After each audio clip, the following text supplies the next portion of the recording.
या सप्ताहातील आज 7व्या क्रमांकाची कीर्तन सेवा एका महत्वाच्या निमित्ताने संपन्न होते.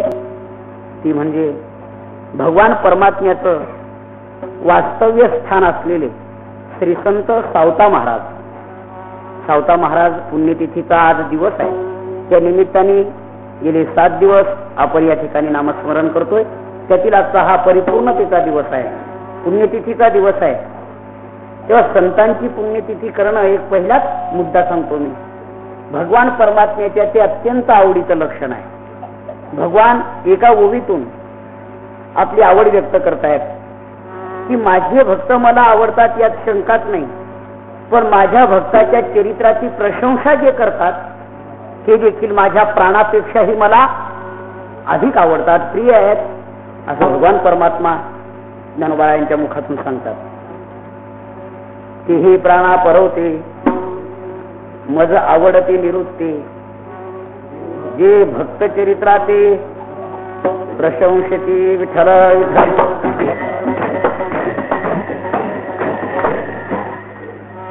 अर्थात भगवान परमात्म्यांनी तर संतांच्या बाबतीत आवड व्यक्त करीत असताना मला माझ्या आत्म्यापेक्षाही जर प्रिय असतील तर संतच आहेत, असं श्रीमद भागवतातून उद्धवाच्या निमित्ताने हा सिद्धांत प्रस्थापित केलाय भगवान परमात्म्याने.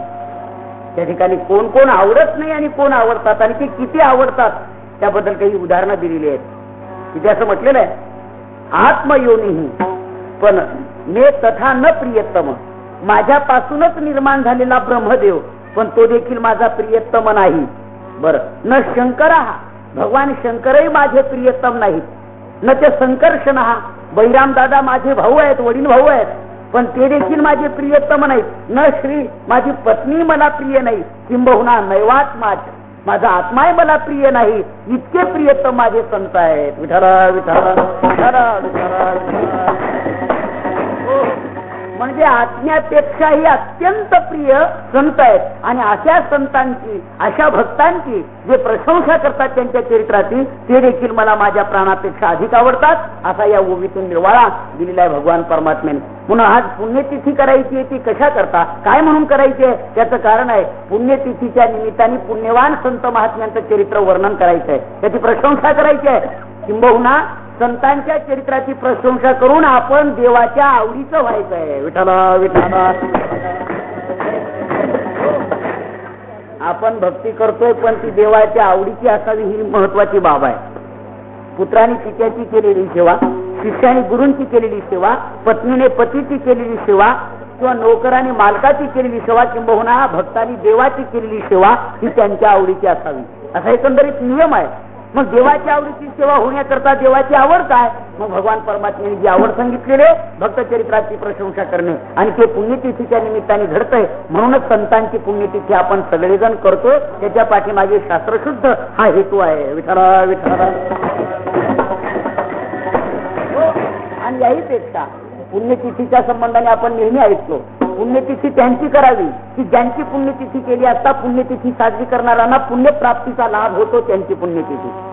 दुसरा अर्थ असा, पुण्यतिथी कोणाची करावी, जीवनभर ज्यांनी पुण्यच मिळवलंय त्यांची पुण्यतिथी करावी. ज्यांनी वाढता हा पुण्य धर्म केला, पुण्य मिळवण्याशिवाय दुसरं काही मिळवलं नाही, अशा महात्म्यांची पुण्यतिथी. आणि तिसरा अर्थ पुण्यतिथीचा असा आहे की त्या तिथीमुळे त्यांना महत्व नाही, ते ज्या तिथीला देह ठेवतात ती तिथी पुण्य पावन होते, ती साजरी करणं म्हणजे पुण्यतिथी. विठ्ठल विठ्ठल.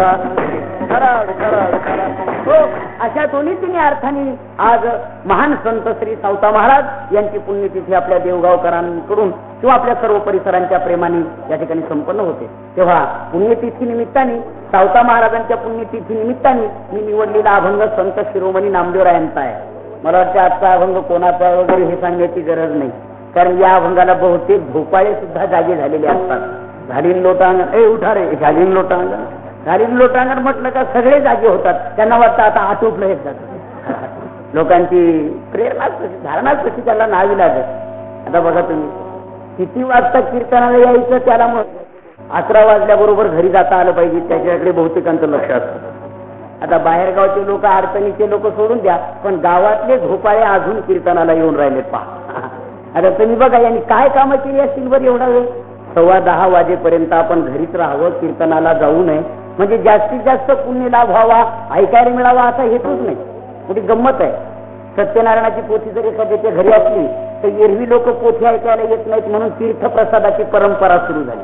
म्हणून ज्याच्याकडे पोथी आहे तो बिचारा घरोघर सांगत फिरतो, चला हो तीर्थप्रसादाला चला, म्हणजे तीर्थप्रसादाच्या निमित्ताने यांनी सत्यनारायणाची थोडी पोथी ऐकावी असा त्याचा हेतू असतो.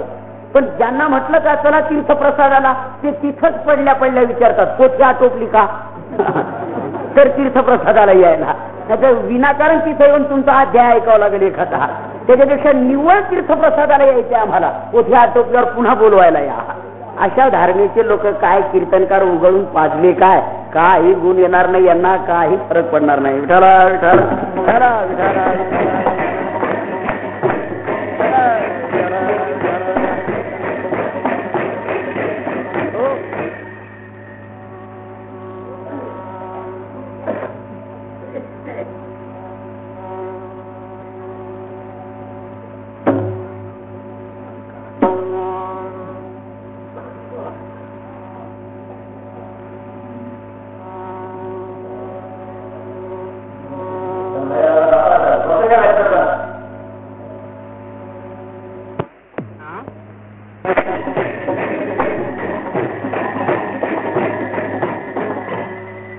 जर तुम्हाला शक्य झालं ना तर हाताने टाळी वाजवा आणि तोंडाने विठ्ठल विठ्ठल म्हणा, बडबड करण्यापेक्षा म्हणा सगळे विठ्ठल विठ्ठल.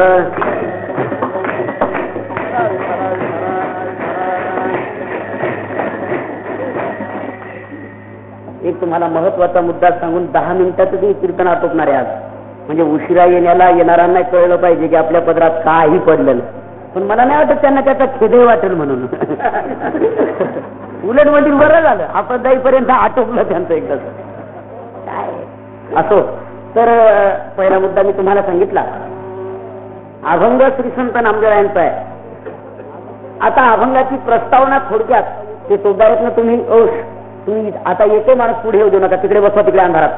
आता आले ते सोडून तिथे व्हा, जरा मागे व्हा तुम्ही. अभंग नामदेवरायांचा असून अभंगातील प्रतिपाद्य विषय असा आहे ज्याला आपल्या व्यावहारिक भाषेमध्ये आपण जाहीरनामा या शब्दाने ओळखतो. जाहीरनामा तर कळतो ना, किंवा प्रतिज्ञापत्रक, या दोन्हीपैकी एक शब्द तरी कळेल असं मला वाटतं. तुम्ही पदावर आलात तर काय काय करणार त्याची जी अगोदर जाहिरात केली जाते त्याला जाहीरनामा म्हणावा, प्रतिज्ञापत्रक म्हणा. तसं नामदेवराय या अभंगातून आपला जाहीरनामा प्रगट करतायत. मी काय करेन, काय करणार, यासाठी नामदेवरायचा एक महत्वाचा हा अभंग आहे.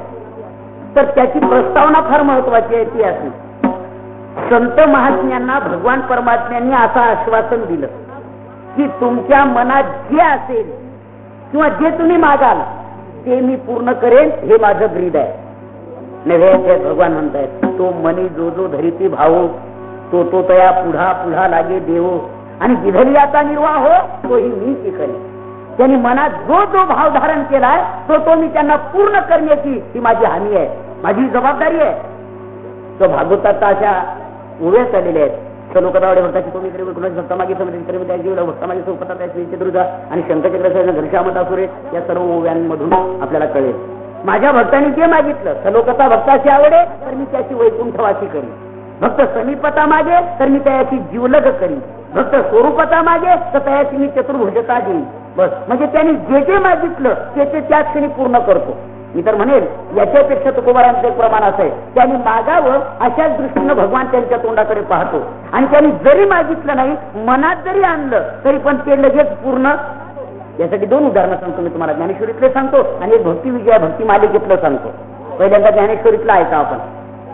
अर्जुनाने काही प्रश्न तोंडातून विचारले नाहीत, पण देवाने त्यांचं अंतःकरण जाणून उत्तर मात्र दिले. उदाहरणार्थ ब्रह्मज्ञानासंबंधाने 4थ्या अध्यायातला एक प्रश्न म्हणून डोळ्यापुढे ठेवा, उदाहरण म्हणून फक्त.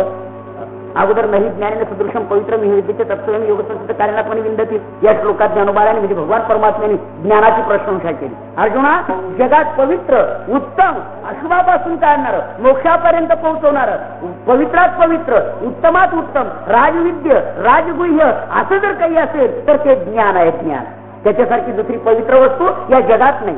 बस अगा द्रव्यादी या गुप्तीर होती तरी ज्ञान यज्ञाची सरी न पवती, जशी तारा तेज संपत्ती दिन कराची.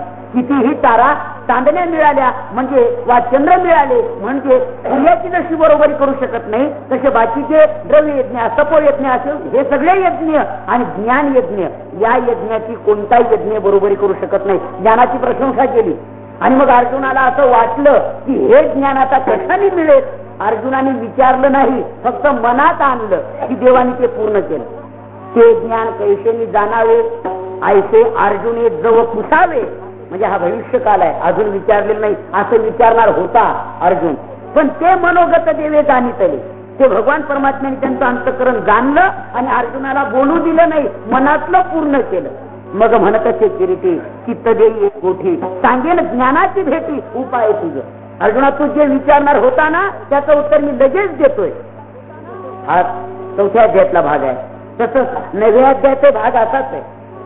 तुम्ही बघा राजविद्या राजगुह्यम 1 आणि इदं तुते गुह्यतमम हे दोन श्लोक सांगितल्यानंतर अर्जुनाच्या मनात फक्त आलं होतं इतकं जर श्रेष्ठ ज्ञान आहे तर मग लोकांची ओढ त्या ज्ञानाकडे का नाही, इतकं जर महत्वाचं आहे असं अर्जुनाने विचारलं नाही. त्याच्या अगोदरच भगवान परमात्म्याने सांगितलं असं जर तुला वाटेल तर त्याचं उत्तर अश्रद्धाना पुरुषा, पुढे त्याचं कारण सांगितलंय.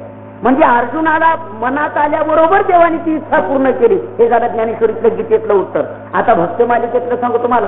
भक्तांनी मनात आणावं देवाने इच्छा पूर्ण करावी. भानुदास महाराजांचं उदाहरण सर्वांना माहिती आहे. नियमाने पंढरपूरची वारी करणे आणि ठरलेली गावं, ठरलेल्या गावात ठरलेल्या घरात मुक्काम, कुठेही मुक्काम करायचा नाही. अन्न कोणाच्या घरी घ्यावं, पाणी कोणाच्या घरी प्यावं, त्याला देखील शास्त्र आहे ना. म्हणून ठरलेल्या घरी मुक्काम. योगायोगाचे की त्या पती पत्नींना मुलबाळच नव्हतं, पण ईश्वर कृपेनं बऱ्याचशा दिवसांनी त्यांना मुलगा झाला. 2-3 वर्ष जगला पण. आणि एक दिवस असा आला भानुदास महाराजांचा मुक्काम त्यांच्या घरी असण्याचा आणि त्याच दिवशी यांचा मुलगा मरण्याचा तो कुयोग निर्माण झाला. त्याच दिवशी मुलगा वारला. भानुदास महाराज जवळजवळ आलेले. पतीने आपल्या पत्नीला सांगितलं मुलगा मेलाय, आता आपण रडल्याने तो जिवंत होणार नाही.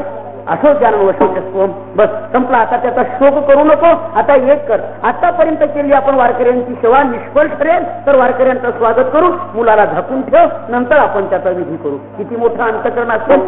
पण पित्याने सांगितलं मुलाच्या म्हणजे बाईच्या पतीने, पण पत्नीचे किती अंतःकरण शुद्ध असेल. ऐकेल असं सांगितल्यावर पत्नी ती म्हणेल तुमचं अंतःकरण आहे ते तिच्याच आहे, माझं मातेचं हृदय आहे, मी नाही ऐकायची तुमचं. पण नाही ऐकल्या.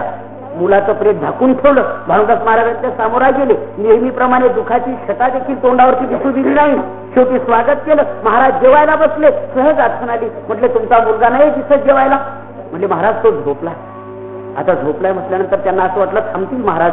त्यांनी पुन्हा प्रश्न केला, झोपला असेल तर त्याला उठून जागा करा, जेवायला आणा माझ्यासोबत. जेवण तो पण, मी पण जेवेन. आता सत्यस्थिती प्रकट करण्याची वेळ आली ना. झोपलाय म्हणून जमलं नाही. मग सांगावं लागलं महाराज तो आता असा झोपलाय की या देहाने तो पुन्हा उठणार नाही. तो उठेल तर तो दुसऱ्या देहाने उठेल. आता तो उठण्याच्या स्थितीत नाही. म्हणजे त्याचं देहावसान झालेलं आहे. असं म्हटल्यानंतर दोघांच्या डोळ्यातून अश्रू आले. भानुदास महाराजांनी अगदी खेद केला मनात. देवा भगवत भक्ताच्या सेवेसाठी मेलेला स्वतःचा मुलगा झाकून ठेवून सामोरा येणारे पती पत्नी हे जगात अप्रतिम आहेत. अरे देवा यांचा मुलगा जर जिवंत झाला असता तर बरं झाला. फक्त मनात आणलं. देवाने तिकडे ऐकलं आणि मुलगा जिवंत झाला आणि जेवण्यासाठी समोर आला. मला कशाकरता सांगायचंय, चिंतील्या रोकडे मनोरथ. भक्तांनी मनात चिंता करावी, इच्छा धारण करावी आणि देवाने पूर्ण करावी. भक्तांनो काय पाहिजे ते मागा. सांगा सर्वकथा मुक्ती पाहिजे, समीपता सर्वकथा पाहिजे, काय पाहिजे तुम्हाला? वैकुंठ लोक पाहिजे का? मोक्षलोक पाहिजे का? बर ब्रह्मपद इंद्रपद. संत महात्म्याने सांगितलं देवा ही सर्व पद तू सांगतो द्यायला तयार आहे, परंतु आमचं नक्की ठरलंय यातलं एकही पद नको आहे. विठाला विठाला यातून एकही पद आम्हाला नको आहे. आम्हाला सर्व कळलंय. ब्रह्मादिक पदे दुःखाची शिरा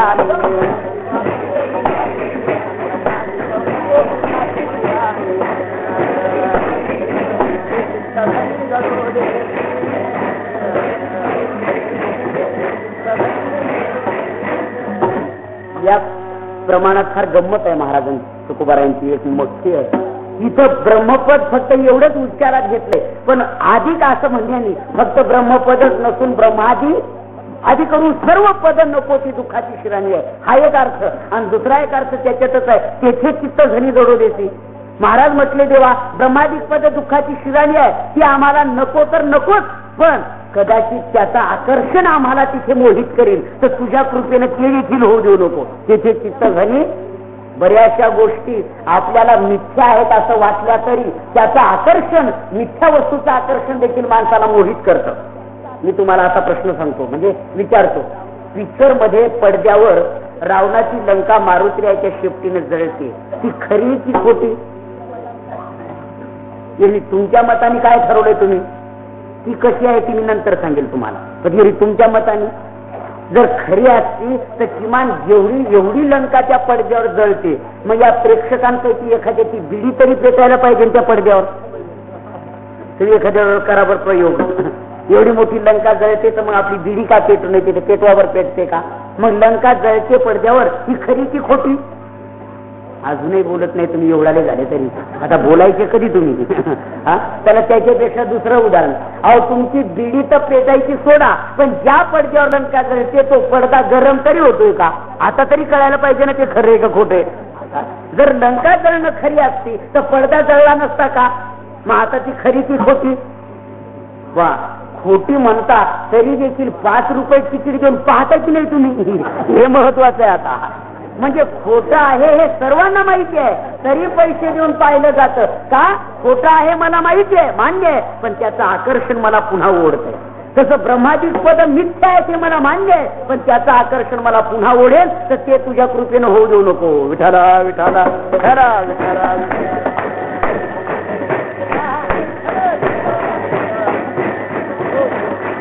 म्हणजे संत महात्म्यांनी ही पद नाकारलीच. न पारमेष्ठ्यम, न महेंद्रधिष्यम, न सार्वभौमम, न रसाधिपत्यम. मला हे कोणतंच पद, न सिद्धीर, न पदम वा, कोणतंच पद नको. तसं रामायणात म्हणजे धर्मनार्थ कामृती न तेव्हा पद निर्वाण जन्म जन्मरती राम पद ही वरदान नाम. याच्या व्यतिरिक्त दुसरं पद नको आहे, कोणतंच नको आहे. सर्व संतांची प्रमाण आहे. ठीक आहे, वैकुंठ ज्ञान. तुकाराम महाराज म्हटले नको वैकुंठीचा आवाज. जाऊ द्या, तुकाराम महाराजांची प्रमाण सांगण्यापेक्षा ज्यांचा मी अभंग निवडलाय त्यांचंच प्रमाण सांगतो.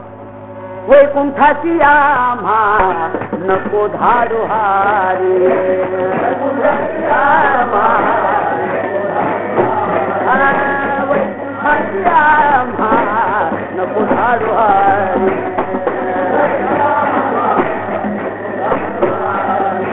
वासुदे पंढरी सर्व काळ,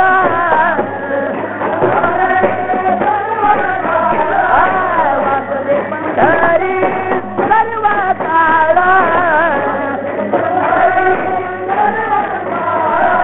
वैकुंठ गोपात नाथ झोपडी, वैकुंठ गोपात नाथ झोपडी, नाथ झोपडी.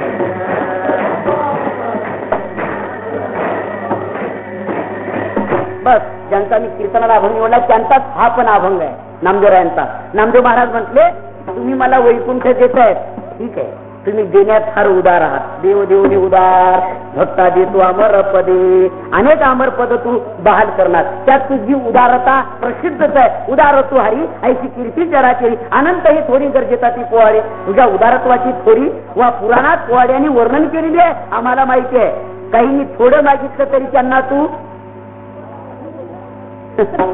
अधिक दिलं ना.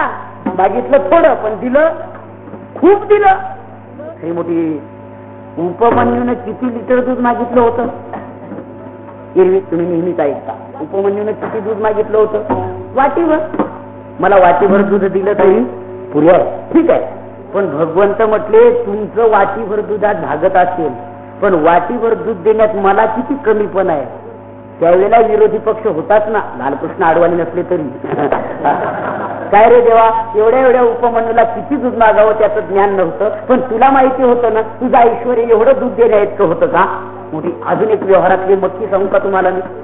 एखादी बहीण भावाला म्हणत असते दादा कशाला जीप गाडी पाठवतो मला घेण्यासाठी? अरे ड्रायव्हरचा प्रश्न आहे, डिझेल प्रॉब्लेम आहे. बरं म्हटले मग कामाचा वेळ आहे तो. अरे मी अंतरच किती माझं सासलं तर माहेर मी माझी मला वाटलं तर तुला भेटायला पाया येत जाईल, काही जीप गाडी पाठवू नको. त्याला भाऊ काय म्हणतोय माहितीये तुम्हाला? भाऊ म्हणू लागला, बाईसाहेब हे तुमच्या मनाचं मोठेपण, तुम्ही माझ्या शुद्ध प्रेमासाठी तुम्ही पायी पायी येणार यात शंका नाही, पण माझ्याकडे जीप गाडी आहे, मग तुम्ही पायी पायी येणार हा तुमचा मोठेपण आहे, पण पायी पायी तुम्हाला येऊ देण्यात माझा कमीपण आहे. मी ज्यांच्यात बसतो उठतो ते मला म्हणतील, काय रे संडासला सुद्धा जीप गाडी शिवाय जात नाही आणि बहिणीला पायी पायी येऊ देतो, लाज वाटते रे. असं डायरेक्ट लोक मला म्हणतील. तेव्हा माझ्या ऐश्वर्याला तो बाद आहे, तेव्हा बाई तू जरी पायी पायी येत असली पण मी तुला गाडीतच आणणार, हे त्याचं वैभव आहे. माझ्या वैभवाला ते शोभत नाही, माझ्याकडे देवाने दिलं मी तुला जरूर गाडीतच आणणार. तसं भगवान म्हटले, तुम्ही जरी वाटीभर दूध मागत असाल पण वाटीभर मी देणार नाही, तुम्हाला क्षीराचा सागर उपमन्या मागा दूध दे म्हणतली, यासाठी ज्ञानोबा राहिले आढळल्या क्षीरा भीती करून वाटी उपमन्यू पुढे भुजटी ठेवली जैशी. चला, ध्रुव बाळांनी काय मागितलं होतं माहिती नाही, ठीक नसू द्या. वडिलांच्या मांडीवर मला रितसर बसता यावं एवढंच मागितलं. बैसावे पित्याचे उत्संगी, बस तो वना आला याची लागी, त्याची इच्छा एवढीच होती, वडिलांच्या मांडीवर मला बसता यावं. कारण वडिलांच्या मांडीवर हा बसला असता त्याच्या सावत्राईने त्याला लाथ मारून मांडीवरून वडिलांच्या खाली ढकलून दिलं होतं. तेव्हा तो रडत होता, त्याला असं वाटत होतं माझ्या सावत्राईने मला माझ्या वडिलांच्या मांडीवरून ढकलून दिलं, माझ्या वडिलांना आता राग येईल आणि माझे वडील माझ्या आईला काहीतरी मारतील, तेवढंच माझं समाधान. पण वडील पूर्ण ताब्यात गेल्यामुळं काही करू शकले नाही, गुपचूप असे टुळू पाहत होती तिथूनच. मग यांनी ठरवलं की आपले वडील आता आईच्या पुढे काही करू शकत नाही. मग आपल्या आईच्या गळ्याला मिठी मारली, आई माझ्या वडिलांच्या मांडीवर तुम्ही बसलो, माझी काही चूक झाली, माझ्या सावत्राने मला लातेर मारला, माझ्या वडिलांनी काही केलं नाही, कागा असं का? सांगितलं, बास तू राजाच्याच पत्नीचा पण नावडच्या पत्नीचा मुलगा आहे, त्या मांडीवर बसण्याचा तुझा हक्क नाहीये. अरे बाबा जाऊ दे ती मांडी, अरे देवाकडून चांगली जागा मागून घ्यावी. आई देव कुठं असतो? म्हटलं डोंगरात. कशाने मिळतो? तपश्चर्या केल्याने. गेला, तपश्चर्या केली, भगवान प्रसन्न झाले, वडिलांची मांडी मागितली. पण देव म्हटले, बाबा तू जरी वडिलांची मांडी मागतो पण ती देण्यात काय मोठेपण आहे का माझं? तुझ्या वडिलांचं वय पहिलंच 80 वर्ष झालंय, आता ही मांडी किती वर्ष जगल अजून? त्यातले त्यात ते कॅन्सर पेशंट आहे ते. आता बघा किती दिवसाचा त्याचा भरवसा आहे, आणि ती मांडी मी देण्यात माझं मोठेपण तरी का? असं कर, तुला आढळ पदावर बस. आतापर्यंत देवा, नामदेवराय म्हणतात, देवा अशा ह्या मोठ्या मोठ्या गोष्टी देण्यात तुझी उदारत्वाची थोडी अनंत पुराणांनी वर्णन केलेली आहे, ही मला माहिती आहे. मला वैकुंठ देखील यात विशेष नाही, पण मात्र माझं म्हणणं आहे, वैकुंठाची आम्हा नको धाडू हरी हरी, हे काय असं उपयोगाचं नाही. मग मला वैकुंठाला पाठवू नको बुवा, ही तळमळ आहे झट दिवशी अगदी, त्या नको वैकुंठाला पाठव का? अरे वैकुंठासाठी तर ज्ञानोबा म्हटले, काही एका धिनी वैकुंठा जावे तैची वैकुंठाची वैकुंठाची महती तर असं म्हटलेलं आहे, वैकुंठा जावया तपाचे सायास करून लोक वैकुंठाला जात असत. अरे तुला सहज आम्ही वैकुंठ देतो नामदेवरा, आणि तुम्ही म्हणतायत नाही, हे कसं काय? म्हटले ज्यांनी पाहिला नाही वैकुंठ त्याला त्याचं महत्व, आम्ही पाहून आलो काय आहे तिथं ते सगळं माहिती. आणि याच्यापेक्षा सांगू का, वैकुंठाला महत्व तरी कशामुळे आहे? जाऊ दे, ते नंतर कळून घ्या. शिष्याला महत्व कशामुळे? आता हे कसं कळतं तुम्हाला? झटकन कळतं की नाही? शिष्याला महत्व कशामुळे? त्याच्यात पैसे असतील त्यामुळे, नाही तर मग रिकामच्या खिशाला महत्व आहे का? चोरट्यांनी म्हणजे पोलिसांनी सांगितलं चोरापासून सावध राहा, आपापले खिशे पाकिट सांभाळा. पोलिसांनी अलाउन्स केला लाऊडस्पीकरवर, यांनी आपला खिसा पक्का पकडला, आलं गर्दीच्या बाहेर. दुसऱ्याने सांगितलं महाडू पुढी दाखव रे तंबाखूची, तो म्हणला दाखवू देते पण हात वेगळेच आहे. तो म्हणला का? म्हणला खिशावर ठेवले ते. अरे पण का? पण पोलिसांनी काय सांगितलं आपापले खिशे पाकिट सांभाळा, मी माझा खिसा पाकिट सांभाळलाय. तुझ्या खिशात काय? म्हणजे काय नाही, फक्त तंबाखूची पुडी, दुसरं काय? तो मित्र म्हणे मूर्ख आहे तू. अरे खिशात तंबाखूची पुडी जर असेल तर तो सांभाळायचा काय का? माझा रिकामचा खिसा खातं कोण? हे सोडून जाऊ दे. खिशाला महत्व पैशामुळे, हे कळलं ना? तसं वैकुंठाला महत्व भगवान परमात्म्याच्या निवासामुळे. देवा तू राहत होता म्हणून वैकुंठाला महत्व, आता तूच वैकुंठ सोडून खाली आला आणि आम्हाला कशाला पाठवतो? या सुखा कारणे देव वेडावला, वैकुंठ सोडोनी संत सदनी राहिला. धन्य धन्य ते वैष्णव सदन, जेथे लक्ष्मी सहित शोभे नारायण. देवच वैकुंठ कंटाळून आता खाली आलाय, मग तुझं वैकुंठ तुला आवडत नाही तर आम्हाला कशाला वैकुंठाला पाठवतो? वैकुंठाच्या आम्हा नको धाडू हरी, असं स्पष्ट म्हटलेलं आहे. जरा जाऊ दे, याच्यापेक्षा तुम्हाला सोपं उदाहरण सांगू. समजा तुमच्याकडे एखादा पाहुणा आला, कल्पना करा तुम्ही तुमची बाज रस्त्यावर आणून टाकली झोपायला संध्याकाळी रात्री, आणि पाहुण्याला सांगितलं तुम्ही झोपा, मध्ये झोपा, तुम्ही तुमची व्यवस्था मध्ये.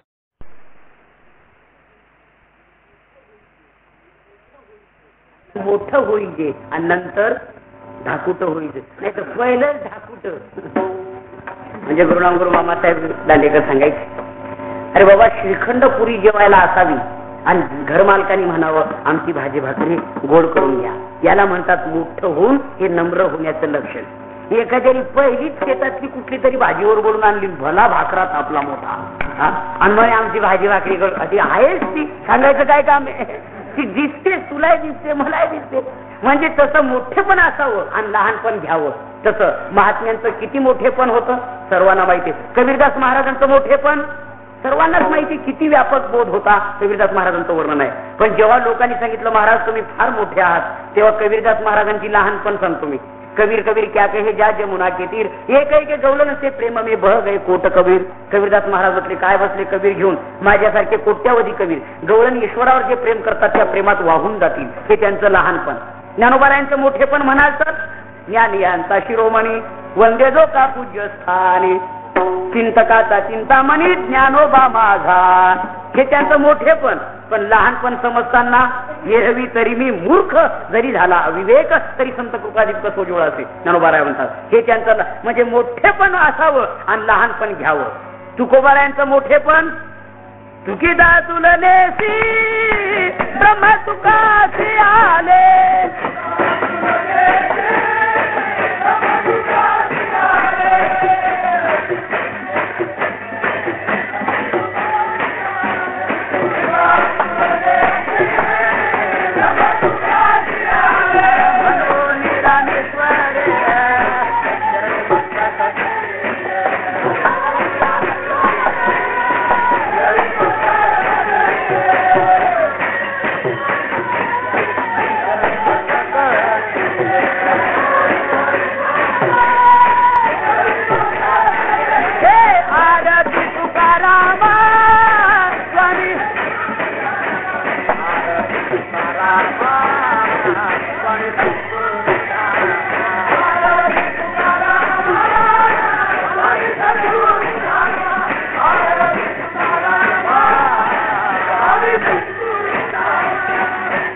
मोठेपण म्हणाल एका पारड्यात परब्रह्म परमात्मा, एका पारड्यात तुकोबाराय, तुलनेला आले मोठेपण.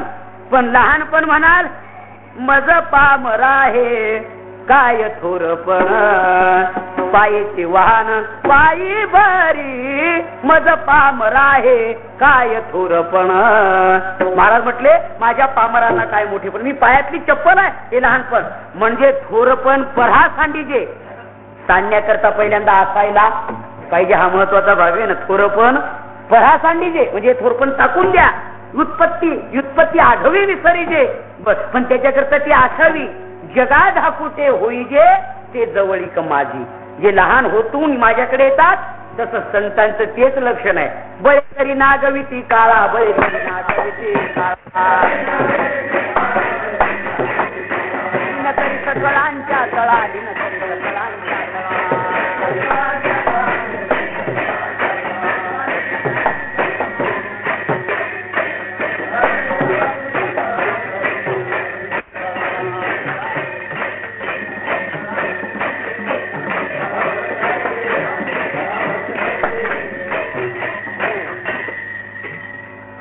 धरुणी पाय तेजिले जन, धरुणी पाय तेजिले जन, असं त्याचं रूप असो. इथे बळे तरी नागविती काळा, हे त्यांचं मोठेपण. बलवान म्हणाल तर काळाला नागवतात इतकं बळ आहे. पण लहान म्हणाल तर लीन तरी सकळांच्या तळा. नम्र म्हणाल तर सर्वांपेक्षा लहान, हे त्यांचं नम्र होण्याचं लक्षण आहे. आणि ते देवाला आवडतं म्हणून लोटांगण. एक दोन प्रकार झाले. आता तिसरा प्रकार. किती ठिकाणी घातलं लोटांगण? घातली लोळणी गा पुंडलिके वाळवंटी, पंढरी पुण्य ठाव निराभिवरे तटे. पहिलं लोटांगण वाळवंटात. दुसरं लोटांगण नामदेवांचाच अभंग आहे. लोटांगण घालिता महाद्वारी कान धरोनी नाचे गरुडा पारी, मग तू अवघाची सुख रूप होसी. दुसरं लोटांगण महाद्वारात आणि तिसरं लोटांगण देवाच्या पायावर. बस अशा 3 प्रकारांनी लोटांगण. म्हणून पहिल्यांदा घालील लोटांगण, याचा 2-3 प्रकारांनी मी अर्थ सांगितला. घालील लोटांगण. आता दुसरं पद आहे वंदीन चरण. मी चरण वंदीन. संतांना माहिती आहे देवा पाहायचंय रूप पण वंदन करायचंय चरणाला. कारण आम्हाला माहिती आहे सर्व काही तुझ्या चरणातच आहे. म्हणून संत महात्म्यांना जर प्रिय असतील तर देवाचे चरण. सर्वांना कथाभाग माहितीच आहे. देवाला आमंत्रण घेऊन गेलेला दुर्योधन आणि देवालाच आमंत्रण घेऊन गेलेला अर्जुन. दुर्योधन अगोदर गेला पण बसला कुठं? देव झोपले होते तेव्हा. म्हणजे कीर्तनात नाही, घरी आपली निवांत स्थितीमध्ये झोपले होते. झोपले होते म्हणण्यापेक्षा कोण कुठं बसतोय ती परीक्षाच घ्यायची होती. झोपेतच ती होणार होती. दुर्योधन म्हटला छे मी राजा, पायाकडे कसा बस, डोक्याकडे बस, बस डोक्याकडे. अर्जुन मागवून आला पण अर्जुनाने पाहिलं गाडी किती सीट असू द्या पण कंडक्टरचं राखीव सीट रिकामच राहतं. कारण ते राखीव आहे ना. हे बस बघा कंडक्टर आहे. तसं अर्जुन आपला मागून आला पण आपली हक्काची जागा. म्हणजे बरं झालं आपले पाय आपल्या ताब्यात आहेत. पाय तोपायला सुरुवात केली. भगवान जागे झाले. अर्जुना केव्हा आलात? आता झोपलेला माणूस उठल्याबरोबर अगोदर असं पाहतो का माग? नाही नाही, समोरचा माणूस दिसणार. अर्जुना केव्हा आलात? दुर्योधन म्हणे तेव्हा पहिल्यांदा मला विचारलं पाहिजे मी प्रथम मी आलोय. म्हणजे तू पहिला आला का तो त्याला मी पहिलं याला पाहिले. ठीक आहे, पायाजवळ बसण्याचा लाभ पहिले याला पाहिले वगैरे पुष्कळचा भाग मला सांगायचा नाही. संत महात्म्यांना देवाचे चरण वंदण्याच आणि सुख आहे. म्हणून भगवंता वंदीन चरण 1. आणि तिसरं पद आहे डोळ्याने पाहिन. पण याच्यात अत्यंत महत्वाचा एक मुद्दा सांगायचा आहे मला. भजन करा विठ्ठला विठ्ठला. टाळ्या आणि म्हणा सगळे विठ्ठला विठ्ठला.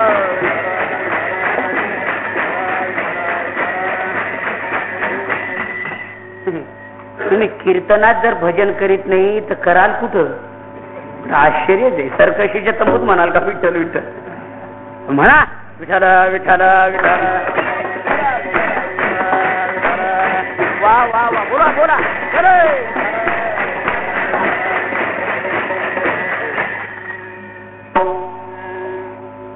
काय चाललंय तुमचं?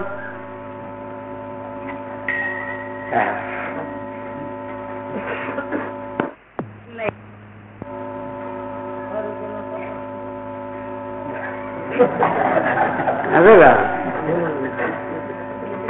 तुम्ही अजून तिथेच आहेत का? आपण पार डोळ्याने पाहिलं रूप तुझे इथं आलोय. तिसरा मुद्दा आहे की डोळ्याने पाहिलं रूप तुझे. नामदेवराय म्हणतात देवा तुझं रूप मी डोळ्यांनी पाहिन. अर्थात देवाचं रूप पाहण्यात फायदा काय हा पहिला प्रश्न. बर, दुसरी गोष्ट तेच रूप पाहण्याचा आग्रह का धरला तुम्ही? ठीक आहे एखाद्या वेळेला ठीक आहे पाहिलं तरी नाही पाहिलं तरी पाहिलंच पाहिजे असं काय? तर याची 1-2 कारण सांगतो मी, नीट ऐका आपण. पहिला प्रश्न आहे देवाचं रूप पाहण्यात फार मोठा फायदा आहे. शास्त्राने 5 प्रकारचे फायदे सांगितलेत. 5 छांदोग्य उपनिषदामध्ये त्याचा काही अंशाने भाग आलेला आहे. देवाचं रूप पाहण्यामध्ये आत्मा वारे द्रष्टव्य हा उपनिषदात म्हटलेले. आत्म्याला पाहण्यात काय लाभ होतो जीवाचा तर त्याचे पुढे फायदे सांगितलेले आहेत. पहिला लाभ आहे ग्रंथीभेद. दुसरा लाभ आहे संशय छेद. तिसरा लाभ आहे कर्मक्षय. चौथा लाभ आहे मृत्यू उल्लंघन. आणि 5वा लाभ आहे शोकतरण. असे 5 लाभ उपनिषदात सांगितलेले आहेत. देवाला पाहण्यात, देवाला का पाहावं नामदेवराय म्हणतात. संतांचं म्हणणं कसं शास्त्रशुद्ध आहे तर देवाला पाहण्यात हे 5 लाभ आहेत आणि ते एक लाभ महत्वाचे आहेत. पहिल्यांदा ग्रंथी भेद. याचा अर्थ आपण समजून घ्या. ग्रंथी म्हणजे गाठ, भेद म्हणजे त्याचा छेद होणे, नाहीशी होणे. तर पहिल्यांदा ही गाठ कोणती? ही दिसती गाठ नाही. मग तर कोणी कोणाची सोडली असती? इकडे या, मी सोडतो गाठ. तशी तर दिसती गाठ देखील कोणी कोणाची सोडू शकत नाही. ही तर न दिसती आहे. ब्राह्मण बुवा गाठ मारतात तर कोर्टात जाऊन सुटत नाही माहितीये. शेवटी खावटी द्यावी लागते पण ती सुटत नाही. मग ही दिसती गाठ जर सुटत नाही तर ही तर गाठ हृदयात आहे आणि ती न दिसती आहे, अदृश्य स्वरूपाची आहे, आध्यात्मिक स्वरूपाची ती गाठ आहे. ही तर कोणी कोणाची सोडू शकत नाही. गवळणीची कृष्ण परमात्म्याने मारलेली जी गाठ होती गवळ्याची आणि गवळणीची म्हणजे वेणीची आणि दाढीची, ती दृश्य गाठ होती तरी देखील कोणालाही सोडता आली नाही. हो, सोडिता सुटेना, कापिता कापेना, कापता कापेना, सुकता सुटेना, जाळण्याचा प्रयत्न केला तरी जळेना. मग ही गाठ सुटली केव्हा? भगवान परमात्म्याला पाहिल्याबरोबर गाठ सुटली. हो, त्याचं खरं रूपकच ते आहे. तसं या ठिकाणी जी गाठ आहे ना, अनात्म वस्तूचं आणि आत्मवस्तूचं अनादी कालापासून अज्ञानजन्य बुद्धीने जे तादात्म्य निर्माण झाले त्याला म्हणतात ग्रंथी. गाठ या शब्दाचा अर्थ लक्षात येतो ना तुमच्या? आता हा एक दोरीचा तुकडा आहे आणि हा एक दोरीचा तुकडा आहे. हे दोन तुकडे एकत्र राहण्यासाठी काय करावं लागेल त्या दोघांची? आता हे तर कळत ना. हा एक तुकडा आणि हा तुकडा दोघं एकोप्याने एकत्र राहावेत, नांदावेत वाटत असतील तर या दोन तुकड्याची काय करावी लागेल तुम्हाला? गाठ.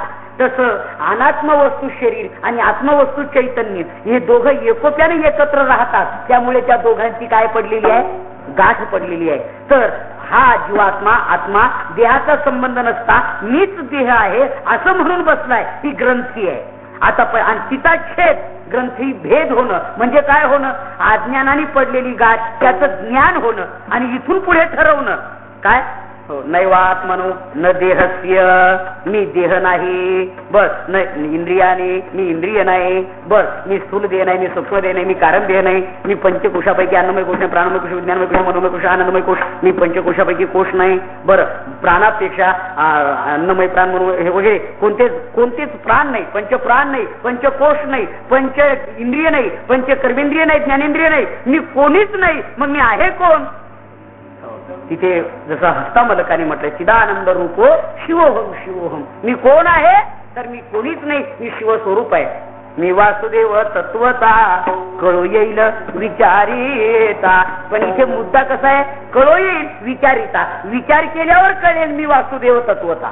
पण त्याला जर विचारलं तर त्याला जर समजा विचारलं की मी वासुदेव तत्वता, यापूर्वी तू काय भूत होता असा जर प्रश्न विचारला तर आता म्हणतोय मी वासुदेव तत्वता, यापूर्वी कोण होता? अरे वासुदेवच होता, फक्त ज्ञान नव्हतं. विठाला विठाला खरा.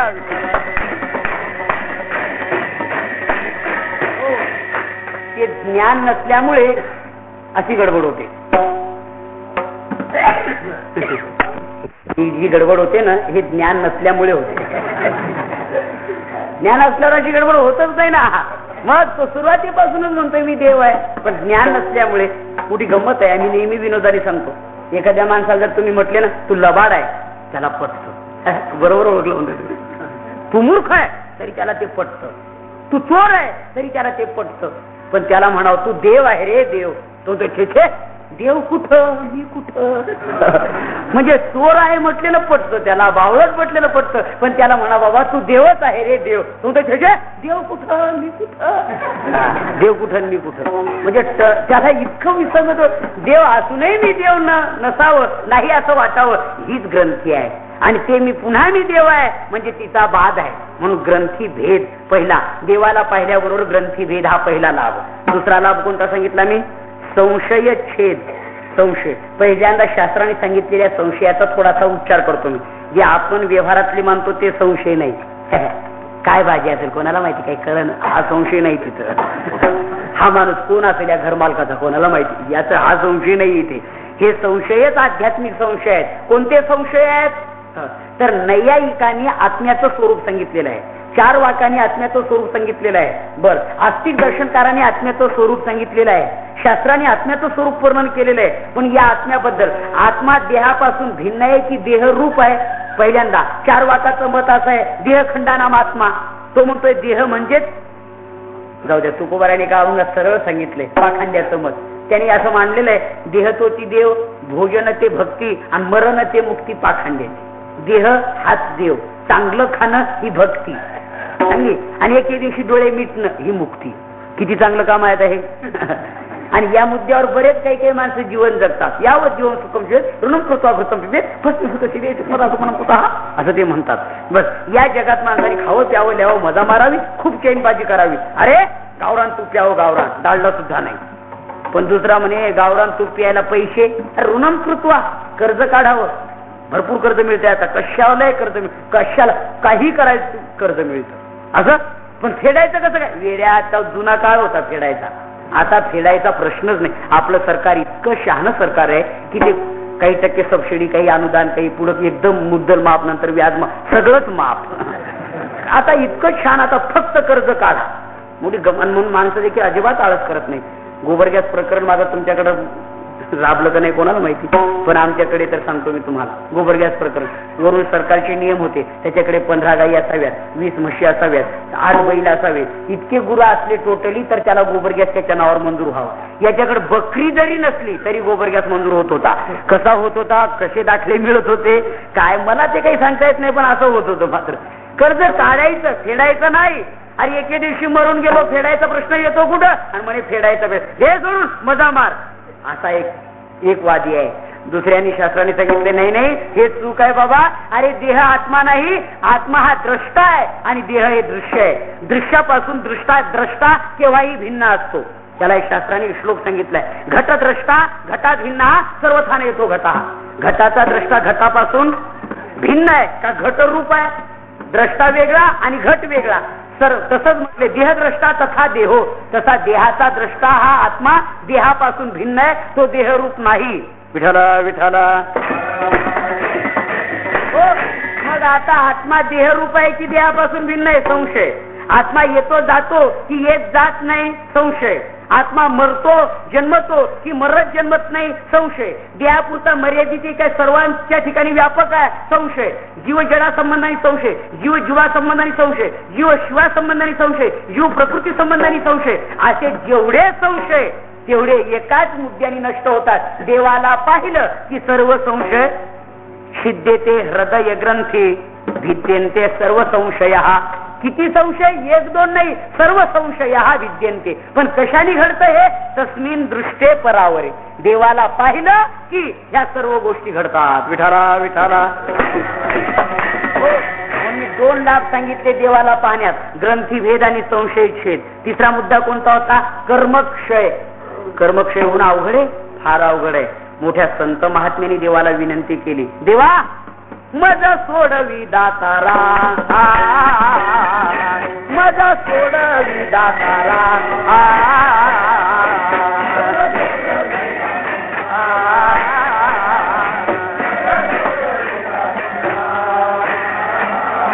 कर्मापासोनी दुस्तरा,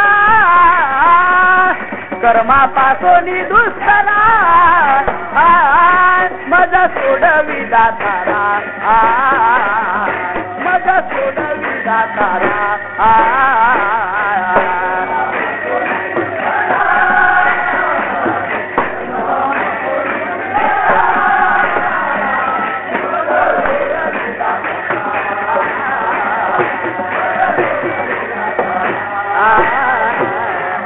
या अभंगात तर तुकोबारायांची विनंती आहे, कर्मापासोनी दुस्तरा, दुस्तरा कर्मापासोनी दातारा मज सोडवी.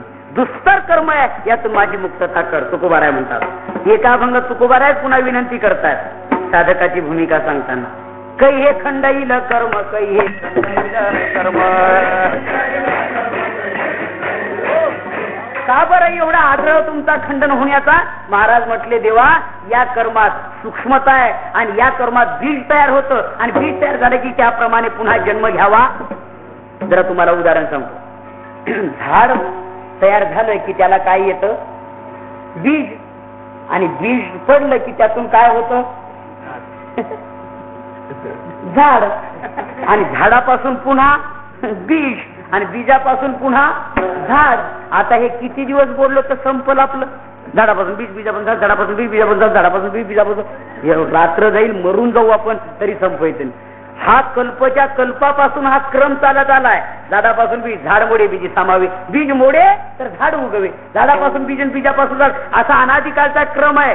तसं मनुष्य जन्म म्हणजे कुठलाही जन्म आला की कर्म होतं. कर्म झालं की त्याला कर्माचं बीज, त्या बीजाप्रमाणे पुन्हा आगा कर्मी जे उरावे.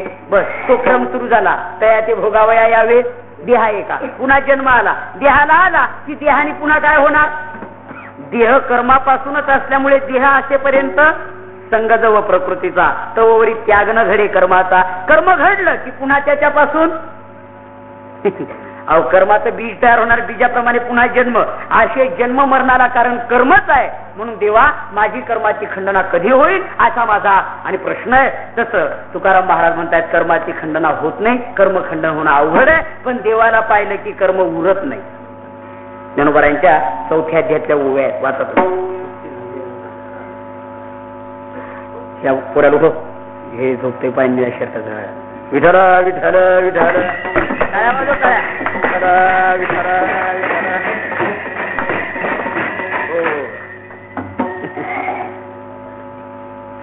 काय सांगत होतो आता मी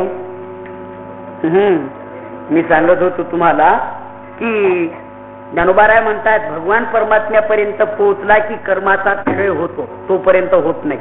सोपं उदाहरण आहे हो.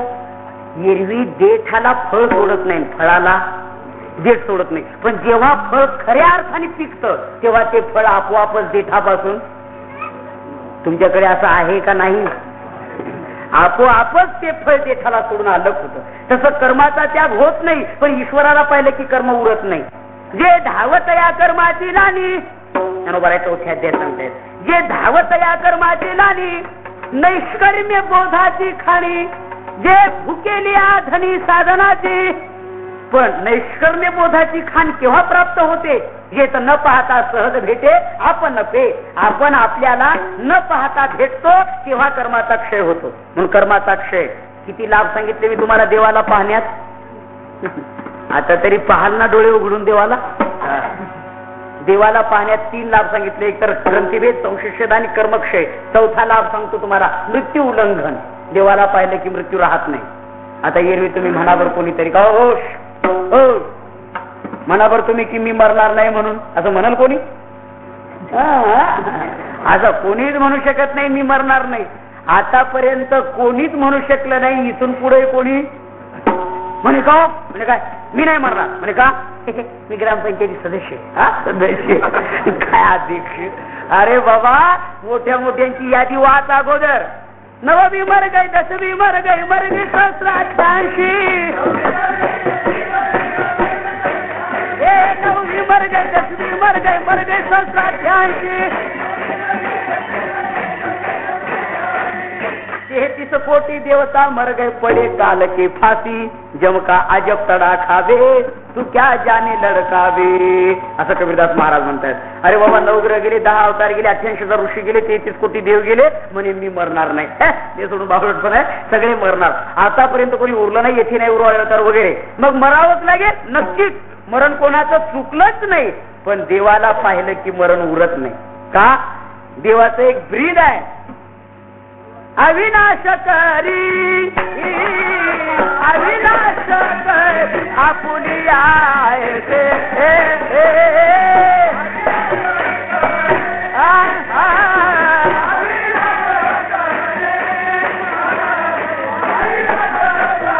आपुली आहे ते.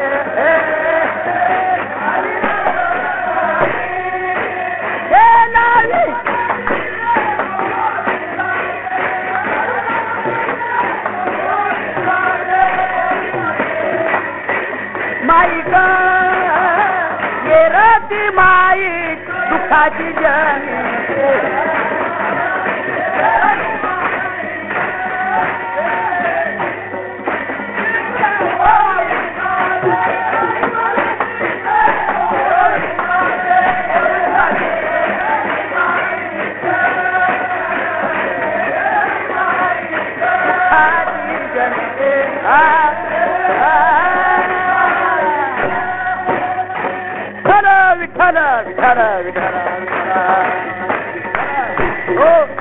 देवाचं ब्रीद आहे, माझ्याकडे येतो तो मीच होतो, अविनाश होतो. मग मरण राहील का? देवाला पाहिल्यावर मरण राहील? राहू शकत नाही. मग तुम्ही देवाला पाहिलंच नाही असा अर्थ होईल. समजून लाकूड अग्नीत पडल्यावर लाकूड राहील का? नाही. अग्नी माझी गेले तेथे अग्नीची होणी ठेले. बर समजा, कल्पना करा एखाद्या वेळेला ही वस्तू दुसऱ्या वस्तू जाऊन पडली. आता ही वस्तू वस्तू रूपाने राहणारच नाही ना. समजा मीठ समुद्रात जाऊन पडलं, थोड्या वेळाने सापडलं ना शोधल्यावर. इथे मीठ पडलं होतं कुठं? त्या पाण्यात. शाबास, तुम्ही पहिले ठाण्यात जा, म्हणजे पाण्यातलं मीठ सापडेल तुम्हाला. वेडे कुठले. नोहे सारिता निराळे लवण मिळविता जळे, लवण जळे मिळविता सारिता निराळे नोहे. एकदा मिळवले ना पाण्यात, आता तुम्ही बाजूला करण्याचा प्रयत्न करू नका, आता मीठ बाजूला होणार नाही. तसं जीव शिवात मिळाला, आता वेगळा राहणार नाही. ते मरणाच्या आईकडे मग मिळवले गेले पुढे, मग मरणी अनिकेकडे जातील केवे. या नियमाने देव रूप झाला की मृत्यूचा क्षय, मृत्यू उल्लंघन, 4 लाभ झाले. आता 5वा लाभ कोणता सांगितला मी तुम्हाला? शोकम तरती चात्मविद उपनिषदात म्हटलेलं आहे. आत्मविद शोकम तरती, आत्मविद पुरुष शोकातून मुक्त होतो, त्याला आता कोणत्या प्रकारचा शोक राहत नाही. अर्जुनाला भगवान सांगतात ना, अशोचानन वशोचस्त्वम